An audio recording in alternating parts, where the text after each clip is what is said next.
Bem, estamos avançando na leitura e na exposição do livro de Êxodo e hoje estamos no capítulo 19. Então, o segundo livro da Bíblia, Êxodo, capítulo 19, faremos a leitura do versículo 1 até o versículo 15. Se você já encontrou, fique de pé para fazermos a leitura desses versículos primeiros, mas após essa leitura, mantenha a sua Bíblia aberta para continuarmos estudando versículos seguintes também. Êxodo capítulo 19, do versículo 1 até o versículo 15, diz assim a palavra do Senhor. Exatamente 2 meses depois de saírem do Egito, chegaram ao deserto do Sinai. Depois de levantar acampamentos em Refidim, chegaram ao deserto do Sinai e acamparam ao pé do monte. Então Moisés subiu ao monte para apresentar-se diante de Deus. Lá em cima, o Senhor o chamou e disse: transmita essa mensagem à família de Jacó. Anuncia aos descendentes de Israel: vocês viram o que fiz aos egípcios. Que fiz aos egípcios, como carreguei vocês sobre as asas de águia. Ok, vamos trocar.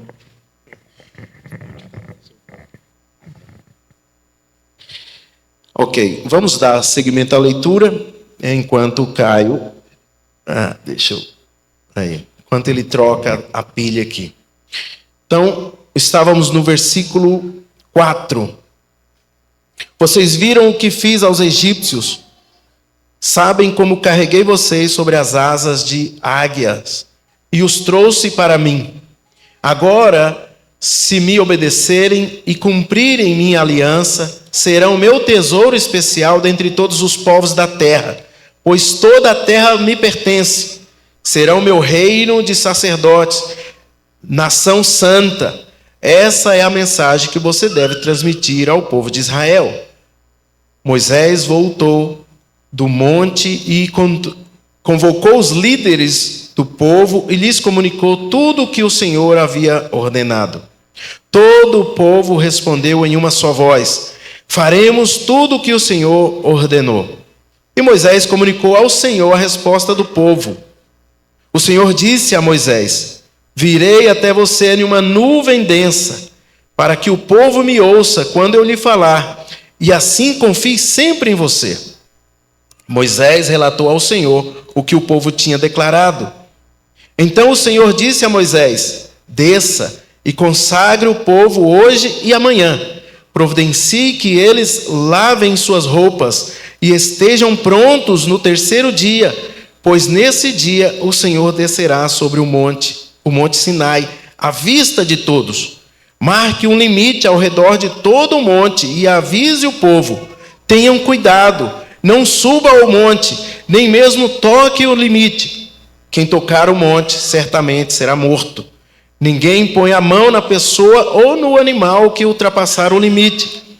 Antes apedreje-o ou ultrapasse com flechas.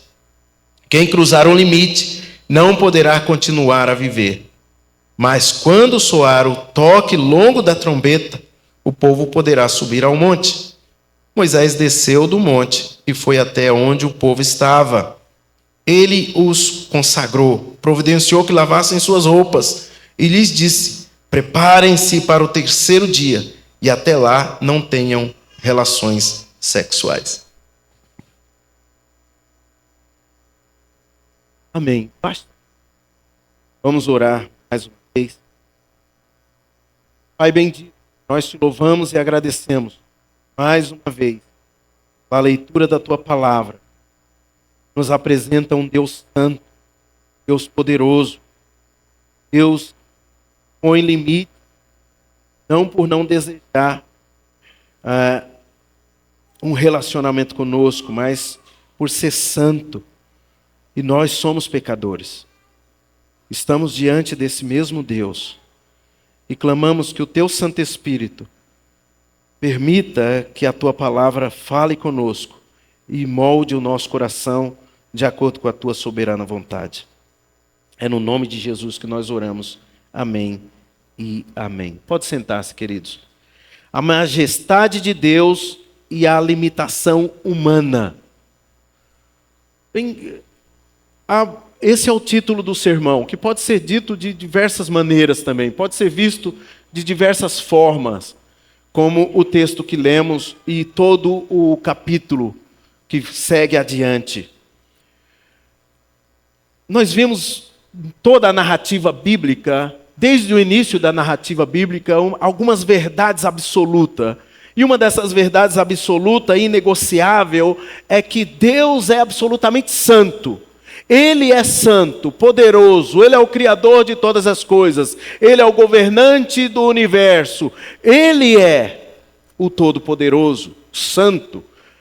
Mas, ao mesmo tempo que a Bíblia apresenta esse Deus santo, vai nos falando que a presença dele não é comum, não é trivial, não podemos nos achegar diante desse Deus de qualquer maneira, de qualquer forma, sem preparo. Mas esse Deus santo, separado, totalmente outro, ao mesmo tempo ele deseja ter um relacionamento conosco. Ele chama o ser humano a participar daquilo que ele está fazendo no mundo. Ele chama o ser humano para perto de si. Mas a Bíblia também apresenta os limites desse relacionamento. Como já disse, não podemos nos achegar de qualquer jeito, de qualquer forma, como se chegássemos em um amigo. Claro que ele é o nosso amigo, o nosso melhor amigo, mas eu não estou falando de um camarada, de alguém que está ali, junto, da mesma forma que nós. Não, Deus é outro. Ele é santo, poderoso. Esse mesmo Deus estabelece esses limites, exigências para chegarmos diante dele. Em toda a sua palavra a gente pode ver que há um padrão, um parâmetro que ele mesmo estabeleceu dentro da sua palavra de como devemos nos achegar. Há uma preparação para nos achegarmos a ele. Há uma necessidade de consagração para chegarmos até ele. O problema é que nós somos pecadores. Esse é o problema. E esse problema nos causa um efeito de olhar para nós mesmos e de olhar para esse Deus e dizer: é impossível chegar diante desse Deus. E é claro que é impossível, pelas nossas próprias forças, pelo nosso próprio esforço. Essa é uma realidade incômoda, que olhamos para Deus, queremos também, muitas vezes, nos achegarmos até Deus, mas olharmos para a nossa vida pecaminosa e esse Deus tão santo, não posso chegar diante dele. É terrível eu chegar diante desse Deus como ele fosse um qualquer. Êxodo 19 nos coloca exatamente nesse cenário. O povo de Deus está acampado ao pé do monte Sinai. Deus chama Moisés para ter uma conversa, explica os parâmetros. O povo até deseja estar perto de Deus, mas o povo não consegue, não pode chegar até Deus. Esse é o cenário que é apresentado aqui, que nos é apresentado no capítulo 19 de Êxodo. Esse texto revela uma tensão profunda. Deus deseja o relacionamento conosco, mas a sua santidade impõe esses limites, as barreiras que o homem não consegue transpor sozinho. E é justamente nesse ponto que surge a necessidade de mediação, de um mediador. Alguém que esteja entre Deus e o povo.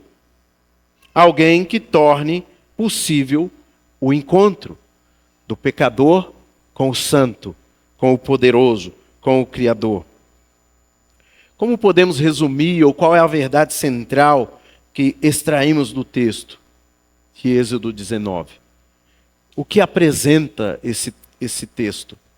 Apresenta para nós que o Deus Santo exige consagração que o homem não pode cumprir sozinho, apontando para a necessidade de mediação entre o homem e Deus. À luz dessa afirmação, dessa verdade, gostaria de apresentar 3 aspectos ou 3 verdades extraídas do texto de hoje. A primeira verdade é que a santidade de Deus estabelece o padrão de consagração.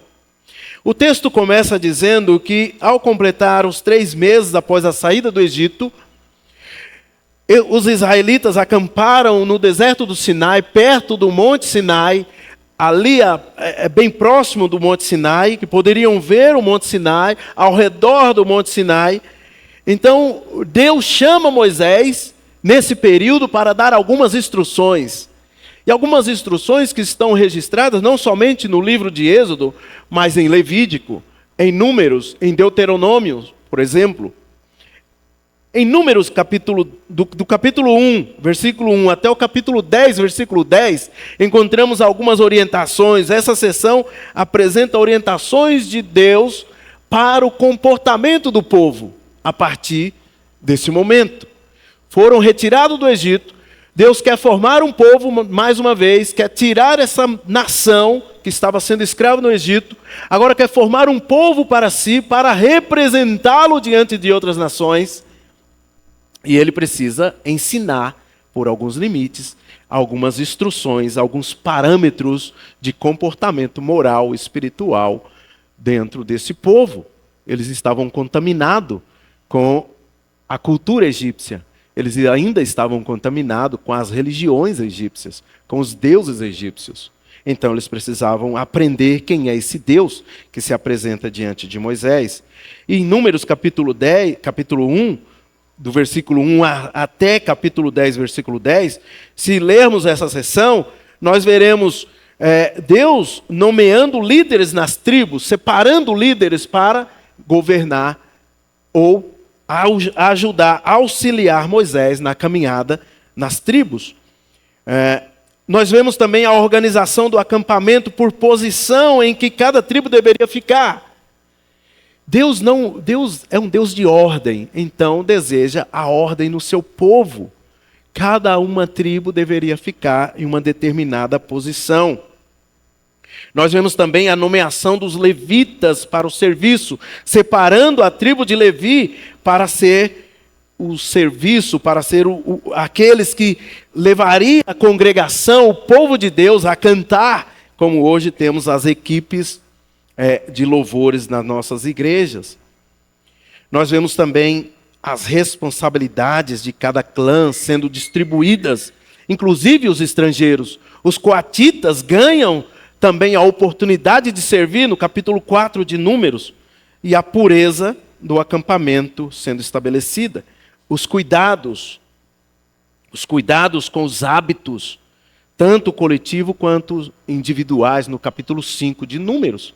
E assim vai até o capítulo 10, Deus dando instruções a Moisés. Foi nesse período em que eles estavam acampados perto do Monte Sinai.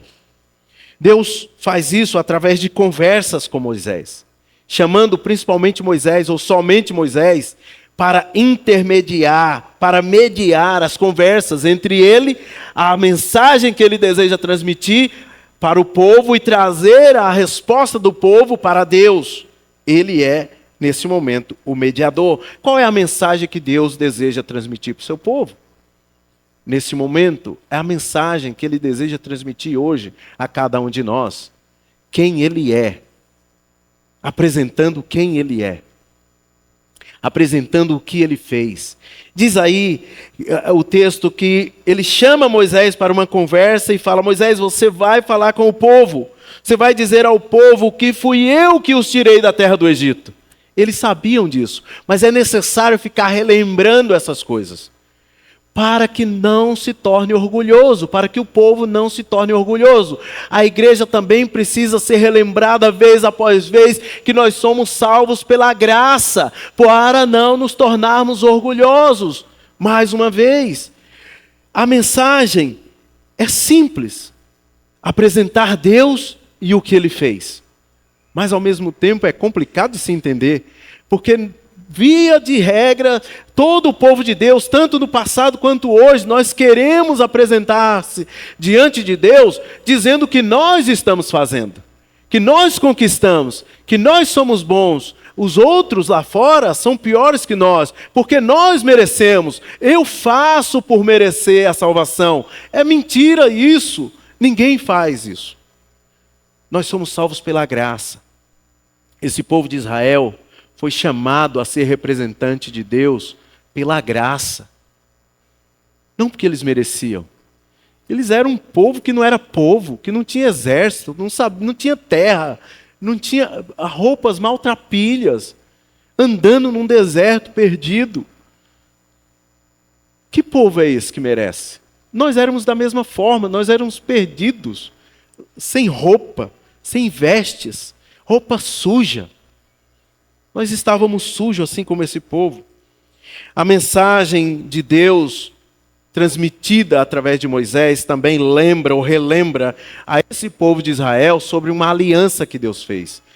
Nós encontramos alianças dentro das Escrituras. No Antigo Testamento temos algumas alianças. Deus fez uma aliança com Abraão, Deus fez uma aliança com Adão. Fez uma aliança com Adão. Depois fez uma aliança com Noé. Depois fez uma aliança com Abraão. E é sobre essa aliança que Deus fez aos descendentes de Abraão, 600 anos antes daquilo que está acontecendo agora. Sobre essa aliança, Deus deseja falar com esse povo, relembrar esse povo sobre essa aliança. Gostaria de recapitular o que essa aliança diz. Há uma exigência para todos, tanto para Adão, quanto para Noé, quanto para Abraão, tanto para Israel, quanto para a igreja. A exigência é: seja obediente e tenha fé. Creia em mim. Deposite sua vida nas minhas mãos. Confie em mim. Essa é a mensagem. Recapitulando a aliança que Deus fez com Abraão, em Gênesis capítulo 12. Gênesis capítulo 12, Deus chama Abrão, ainda chamado Abrão, para sair da sua terra, do meio da sua parentela e seguir em direção para uma terra que ainda Deus irá mostrar. Esse chamado de Deus é o seguinte: Deus está chamando Abrão para confiar a sua vida nas mãos do Senhor, o seu destino nas mãos do Senhor, independente para onde Ele mandar. Está dizendo: confie em mim, entregue sua vida a mim, descanse em mim, eu vou encaminhar, eu vou te conduzir. Gênesis capítulo 12. Em Gênesis capítulo 15, Deus reafirma essa aliança com sacrifício de animais. Deus chama Abraão para uma conversa e ordena que ele sacrifique animais, que ele serre animais ao meio e coloque uma parte de cada lado. E a ideia ali é: quem fazia esse tipo de tratado, de aliança, demonstrava, os dois homens passavam no meio dos animais serrados, dizendo um para o outro: quem descumprir a sua parte na aliança, no nosso trato, será serrado ao meio como esses animais. Interessante que no texto de Gênesis capítulo 15, somente Deus passa no meio dos animais serrados. Abraão não passou. De uma clara demonstração daquilo que Deus aponta para Cristo, dizendo: o dia que você descumprir a aliança, o dia que Abraão descumprir a aliança, o Senhor será cerrado ao meio para pagar o trato que foi quebrado. Em Gênesis capítulo 17, Deus volta a reafirmar, a confirmar que é Ele quem vai cumprir a aliança, o pacto, o trato, o contrato feito com Abraão. Prometeu-lhe dar um filho. Lá em Gênesis 17, ele fala mais uma vez com Abraão e diz: sou eu que vou dar este filho para você. Abraão já estava com 100 anos, Sara com 90. Era impossível, humanamente falando. Mas Deus providenciou Isaque, o filho que Deus prometeu. É exatamente sobre essa aliança que o Senhor está pedindo para Moisés transmitir e os conceitos da aliança para o povo de Israel, descendente de Jacó, descendente de Abraão. Então Deus estabelece os parâmetros, como deve funcionar a aliança que Ele mesmo propôs, e Deus chama o povo, chama o ser humano para um relacionamento especial. Embora toda a terra pertença a Ele, como diz o versículo 5, final do versículo 5, agora, se me obedecerem e cumprirem minha aliança, serão o meu tesouro especial dentre todos os povos da terra. Em outras versões, a gente encontra, embora toda a terra me pertença. Toda a terra é do Senhor. Não é que Israel é escolhida porque só tem o povo de Israel. Não, toda a terra pertence ao Senhor. Gênesis capítulo 14, versículo 19 a 22. Salmo 24, versículo 1 e 2. Fala que a terra pertence ao Senhor. O povo de Israel foi escolhido pela graça. Foi eleito pela graça para ser representante desse Deus. Interessante que há essas expressões que aparecem aqui no versículo 5, segundo Pedro, lá no Novo Testamento, lá em primeira carta de Pedro, capítulo 2, versículo 9, aplica essas mesmas expressões para a igreja. Agora o povo de Deus, nação santa, povo escolhido de Deus, geração eleita, povo exclusivo de Deus. Como Israel, a igreja também deve representar o Senhor. Constituir-se de reino de sacerdotes, de representantes, de pessoas que reconhecem o Senhor Deus como rei da sua vida, como governante da sua vida. E como sacerdotes, estar pronto, sempre pronto para prestar-lhe serviço, como Isaías indica, Isaías capítulo 61, versículo 6. O povo de Deus, tanto individual como coletivo, deve ser consagrado, primeiramente, para cumprir a vontade do Senhor. Deve ser limpo, separado. Moisés, então, ouviu do Senhor, voltou do monte, foi falar com o povo. Chamou a liderança do povo, comunicou ao povo tudo aquilo que o Senhor havia lhe dito, mandado falar, e a resposta do povo foi unânime e sincera: faremos tudo o que o Senhor ordenou. E sim, Israel cumpriu, em determinados momentos, aquilo que o Senhor ordenou. Assim como a igreja, em determinados momentos, nós cumprimos aquilo que o Senhor nos ordena. Em determinados momentos da história da igreja, a igreja está focada, orando, buscando a orientação do Senhor e faz exatamente aquilo que o Senhor ordenou na sua palavra. Mas nem sempre acontece isso. Nós falhamos, assim como Israel falha e falhou no passado. Israel falhou no passado, quebrou a promessa, quebrou os tratos por diversas vezes. A igreja está na mesma situação. Uma hora estamos a todo vapor, cumprindo tudo aquilo que o Senhor nos ordena.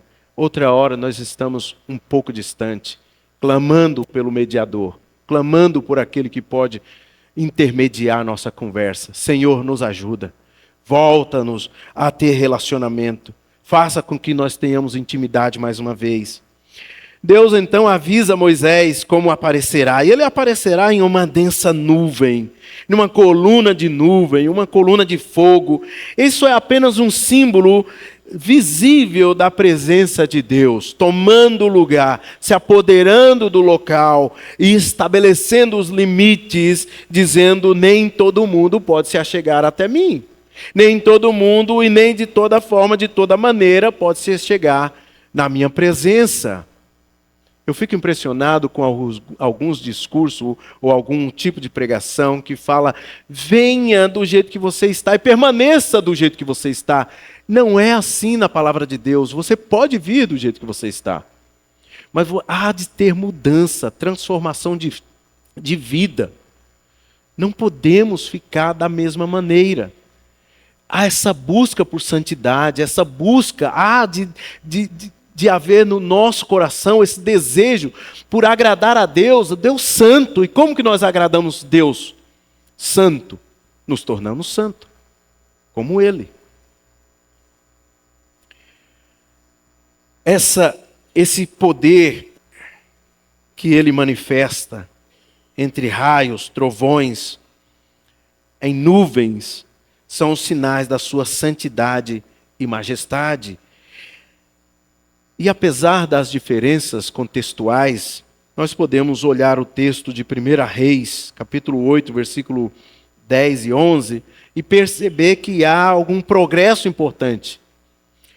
No Sinai, Deus desce com uma certa distância, põe limites, e há um temor, um terror diante dos homens que não pode se achegar a Deus.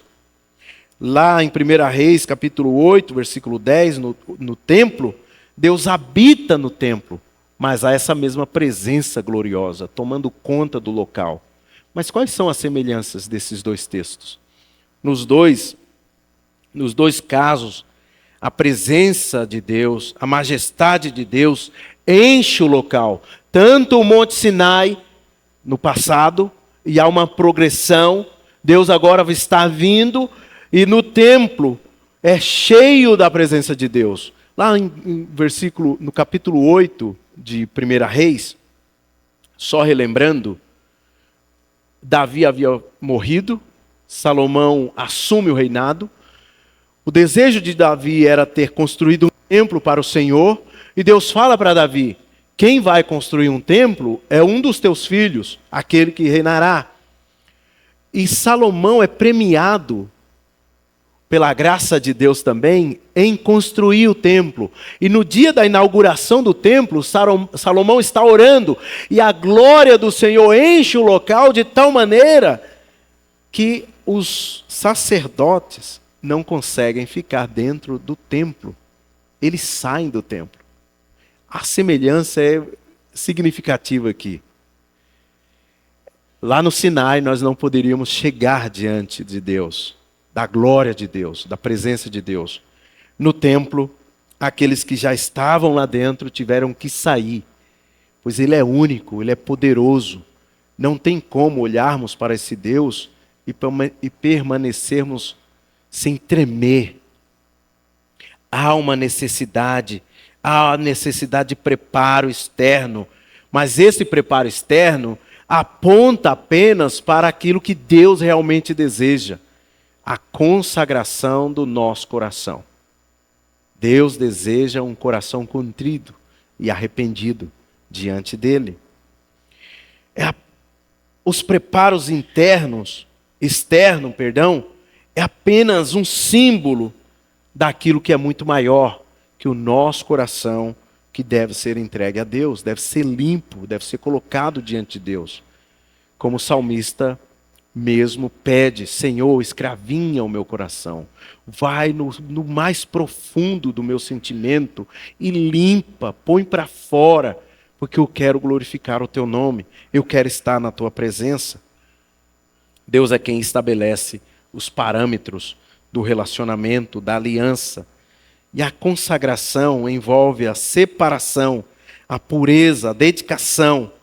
Isso nos mostra que a santidade de Deus é o padrão absoluto.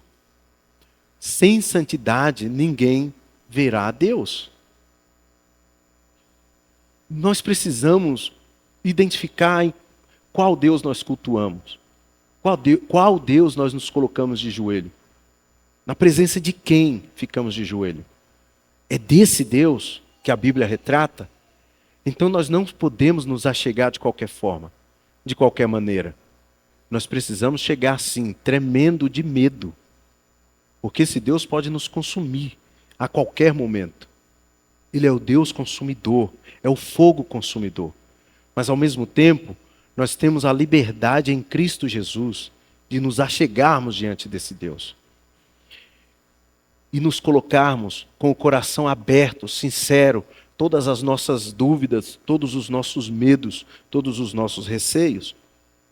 Mas assim, essa necessidade de preparação diante de estarmos diante desse Deus. Segunda verdade é que a limitação humana impede o cumprimento pleno dessa exigência. Após o Senhor exigir que o povo se consagrasse, preparando-se para o encontro, incluindo não ter relações sexuais, como lemos no versículo 15, não porque a ação ou o ato sexual seja pecaminoso, dependendo entre homem e mulher, entre esposa e esposo, mas porque isso poderia deixar o povo cerimonialmente impuros, como em Levítico indica, Levítico capítulo 15, versículo 18, e 1 Samuel também, 21, 45. Todo esse preparo tinha um objetivo: estar consagrado ao Senhor. E consagrar-se é separar-se voluntariamente para Deus, escolher estar diante de Deus, separar-se do mundo, separar-se dos seus próprios desejos, abdicar-se de desejos da carne, dedicando a vida a Deus. As ações, os propósitos, envolve tudo que nós temos, tudo que somos, devemos entregar ao Senhor, preparando para Ele. No sentido bíblico, consagração inclui a separação do que é impuro, ao contrário à vontade de Deus, e uma dedicação total, coração, mente e atitudes. Uma disponibilidade também para servir e um compromisso contínuo de estar, não somente estar aqui no culto, por exemplo, mas um compromisso contínuo de estar na presença do Senhor. Não é somente um ato momentâneo, mas como Paulo escreve em Romanos capítulo 12, versículo 1 e 2, que a nossa vida seja um culto agradável ao Senhor. É isso que significa consagrar-se, separar-se para o Senhor. Então, consagrar-se é pertencer a Deus de maneira intencional e prática, refletindo isso tudo na nossa vida diária. Não é somente aqui, mais uma vez, é na nossa segunda-feira, é ao sair daqui. Eu preciso refletir a Cristo quando eu saio daqui. Aqui é simples, aqui estamos no meio entre irmãos, todo mundo fala a mesma coisa, o mesmo linguajar, temos as mesmas ideias, os mesmos desejos, os mesmos pensamentos. Sair lá fora é que é o desafio para nós. Lá fora é que nós vemos quem é consagrado e quem não está consagrado.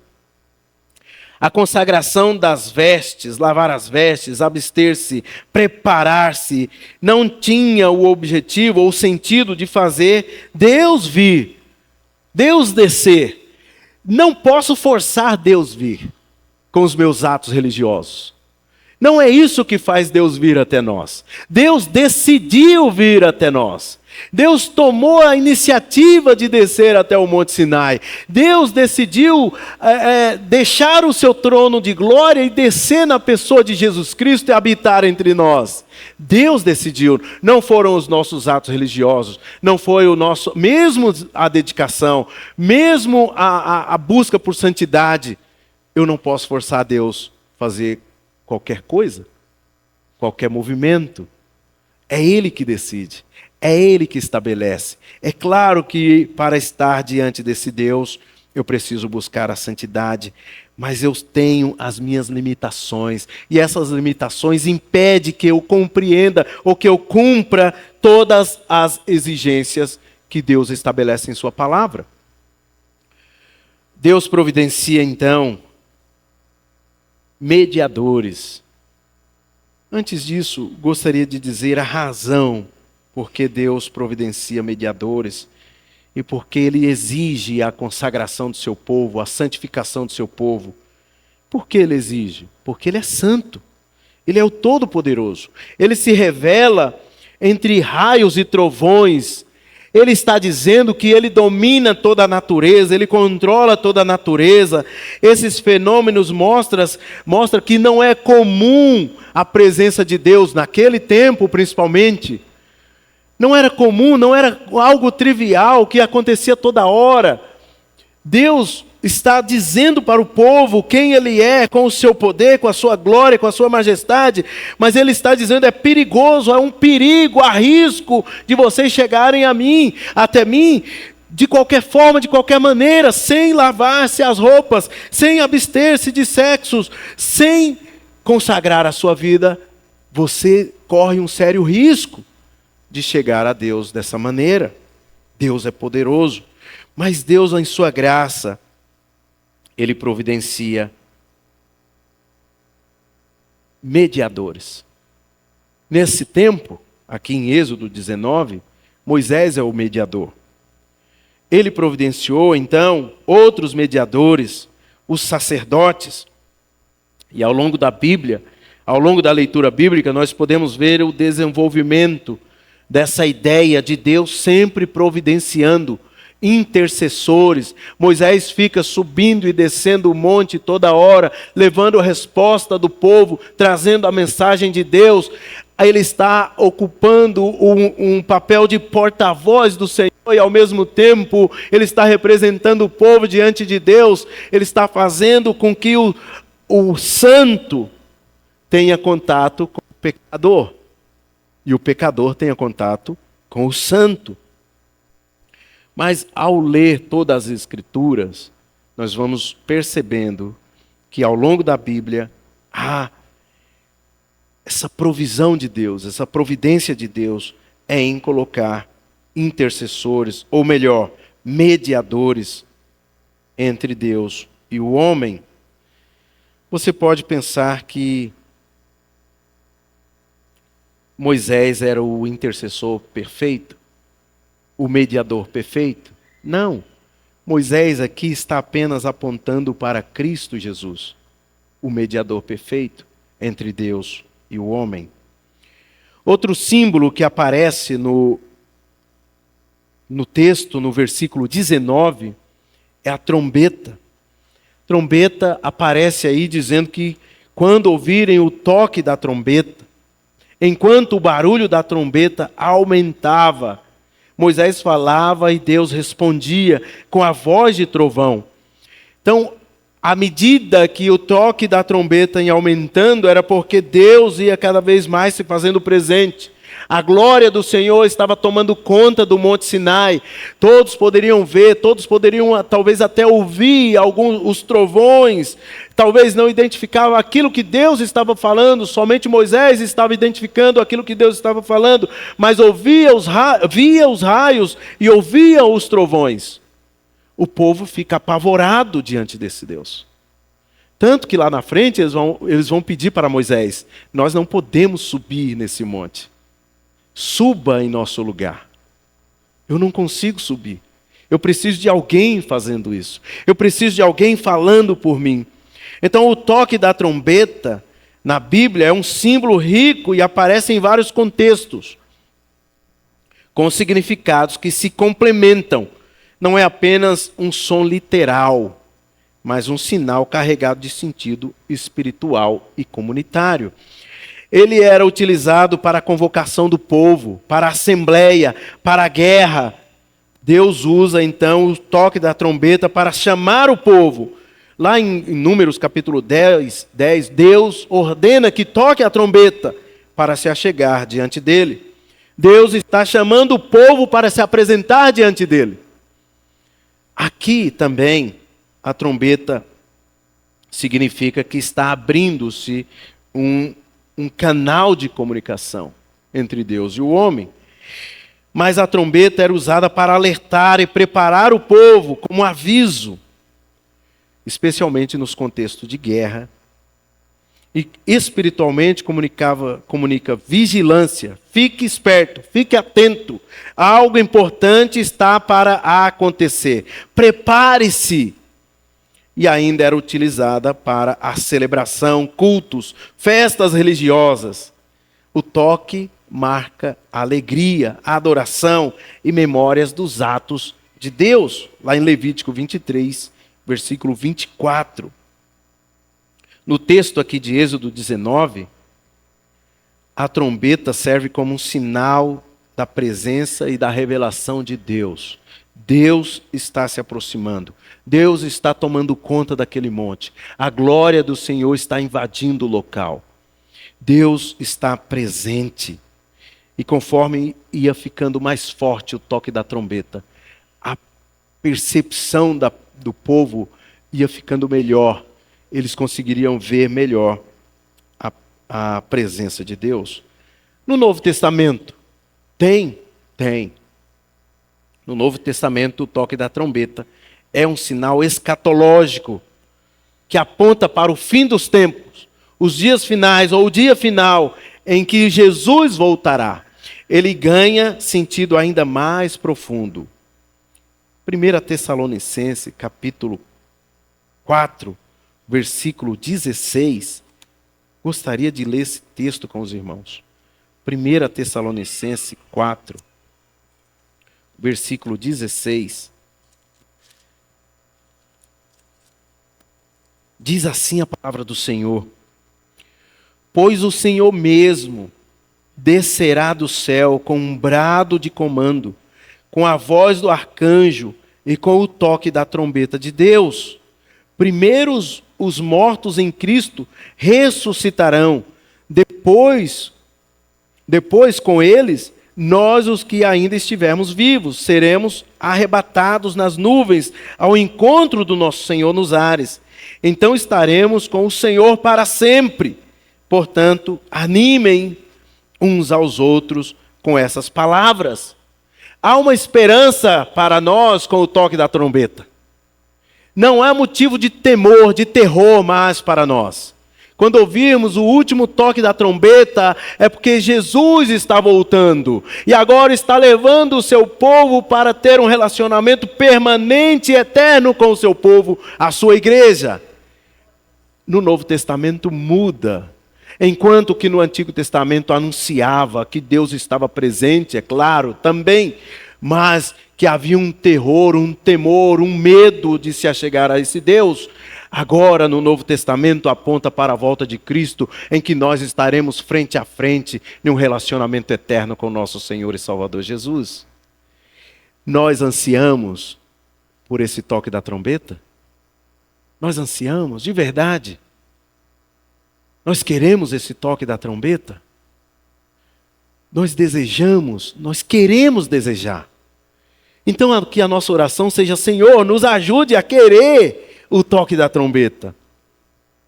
Lá em 1 Coríntios capítulo 15, versículo 52, é soado a última trombeta, está relacionada também à ressurreição e o último ato de Deus, levando o seu povo para si.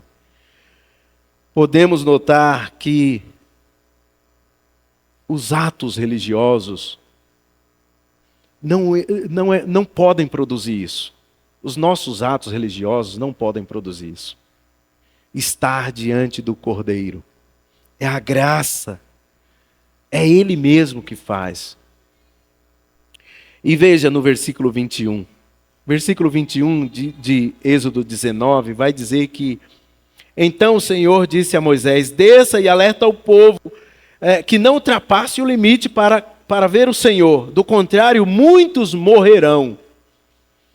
Veja, depois de ter lavado as vestes, depois de ter se abster-se de sexo, depois de ter consagrado a sua vida, os ritos religiosos foram cumpridos. Mas mesmo assim Deus fala: não estão prontos para subir até a minha presença. Por quê? O mediador, que é Moisés, não é completo. O sistema sacerdotal não é completo. Somente Cristo Jesus nos dá a oportunidade, abre o caminho para que nós cheguemos a Deus de uma vez por todas. Ele vai falar em João, no Evangelho de João: eu sou o caminho, a verdade e a vida. Somente por Ele nós conseguimos entrar na presença de Deus. Somente por meio do mediador completo e perfeito que é Cristo, nós temos acesso, livre acesso a Deus. Não são os nossos ritos, não são as nossas religiosidade, nossos atos religiosos que produzem isso. É Cristo. Também no Evangelho de João ele vai dizer: eu sou a porta das ovelhas. Pode entrar, aquele que crê, aquele que confia, pode entrar e achará descanso, achará pasto. Deus adverte. O que vemos aqui nesse ponto é chamado de doutrina da insuficiência humana. O homem não consegue, pelos seus próprios meios, alcançar o padrão exigido por Deus. E à medida que vamos conhecendo mais sobre a santidade de Deus, vai expondo cada vez mais a fragilidade do homem. Quanto mais nós nos aproximamos de Deus, nós percebemos o quanto nós somos pecadores. E Deus vai esclarecendo cada vez mais. Mas louvado seja o Senhor, porque Ele é bom, fiel e justo para nos perdoar dos nossos pecados. Ele expõe os nossos pecados não porque Ele é um Deus que quer castigar. É um Deus que quer perdoar, quer nos limpar, pois o Pai disciplina o Filho que ama. Se você está sendo disciplinado por Deus, sinta-se amado por Ele. Sinta-se desejado por Ele. Terceiro e último ponto que queremos abordar aqui é que a mediação torna possível a aproximação entre Deus e o homem.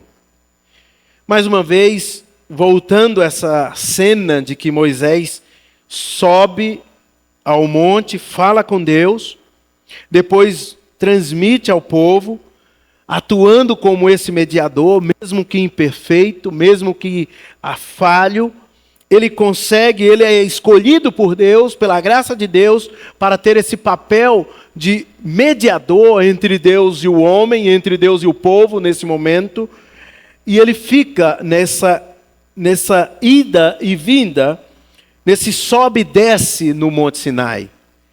Mas o que Deus está estabelecendo aqui é um relacionamento, estreitando o relacionamento entre o povo e Deus.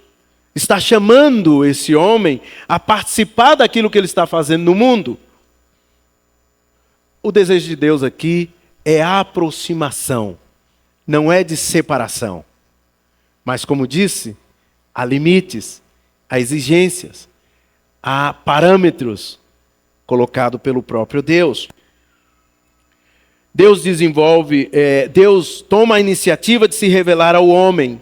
Não é o homem que cria caminho para Deus, para chegar até Deus, mas Deus é quem toma essa iniciativa de estar se revelando progressivamente para esse homem.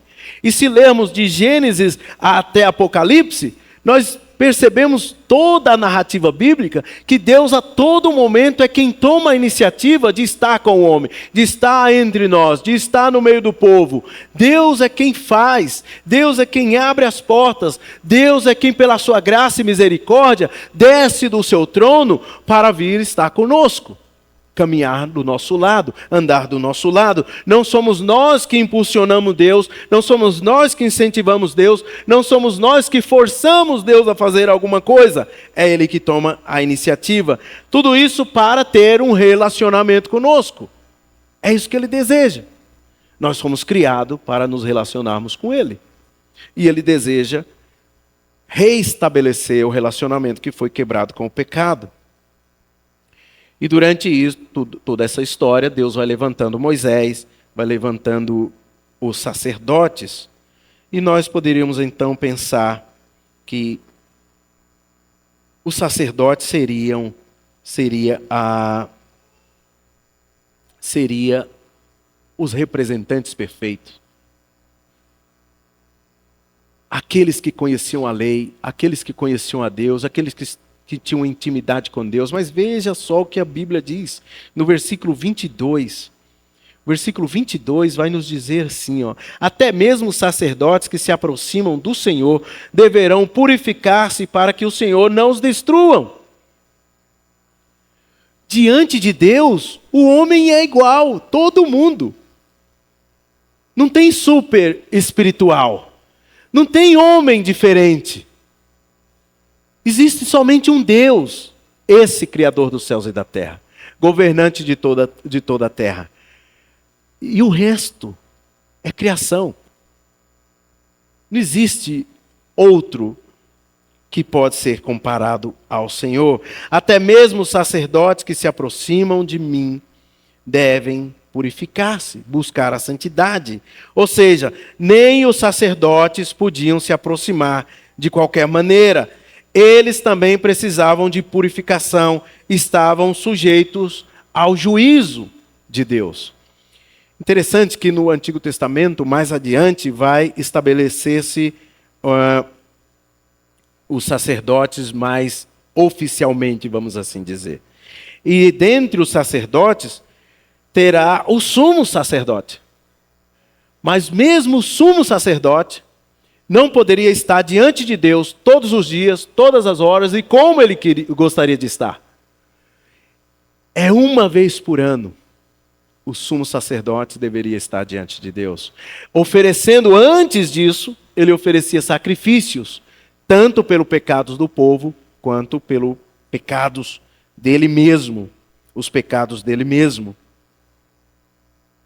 Isso mostra a limitação do sistema sacerdotal e revela que o sacerdócio levítico era provisório e incompleto. Agora,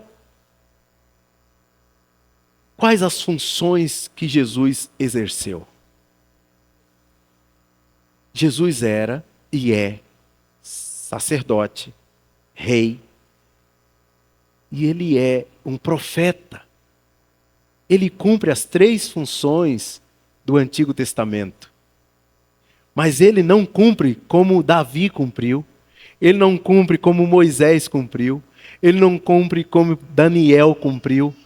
Ele cumpre de maneira plena e completa e perfeita os 3 ofícios estabelecidos por Deus no Antigo Testamento. Ele é o sumo sacerdote, como Hebreus vai nos dizer. Ele é o pleno e perfeito sumo sacerdote que nos coloca diante desse Deus. Esse método é estabelecido, esse método sacerdotal, para estabelecer um padrão, apontando para algo maior, algo que na Bíblia a gente vê a profundidade, a mediação, a necessidade da mediação de um mediador definitivo, que é encontrado em Jesus Cristo. E no Novo Testamento nós entendemos isso. Culmina em Cristo Jesus. Termina em Cristo Jesus. Leva para Cristo Jesus. É para lá que esses textos apontam. É para Ele que esses textos apontam. Os oficiais ou os ofícios do Antigo Testamento apontam para Cristo. E é cumprido em Cristo plenamente e perfeitamente. Enquanto Moisés não representava Deus no sentido pleno, mas atuava como porta-voz, pois ele falava em nome de Deus e ao povo, e levava a resposta do povo a Deus. Ou seja, ele era um homem, sim, escolhido para mediar entre Deus e o homem. Agora temos Jesus, que não é apenas um mediador humano. Ele é o próprio Deus que se fez homem. Próprio Senhor. Próprio Deus que se revelou a nós perfeitamente.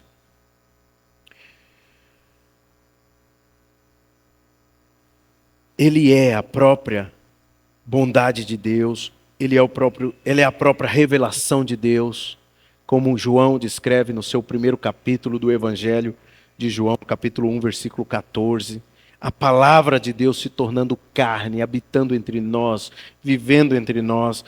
Ele é o sacerdote perfeito, ele é o que intercede por nós, ele é o Deus que se tornou visível, como Paulo descreve em Colossenses capítulo 1, versículo 15. Ele é, Cristo Jesus é o nosso mediador pleno e perfeito. Moisés foi um homem sim levantado por Deus para mediar entre o povo e ele mesmo. Jesus é o próprio Deus que se fez homem para mediar perfeitamente. Moisés, mais uma vez, aponta sendo esse mediador no passado, aponta para Cristo Jesus. E que mas Jesus ultrapassa completamente Moisés. Ele é muito superior a Moisés.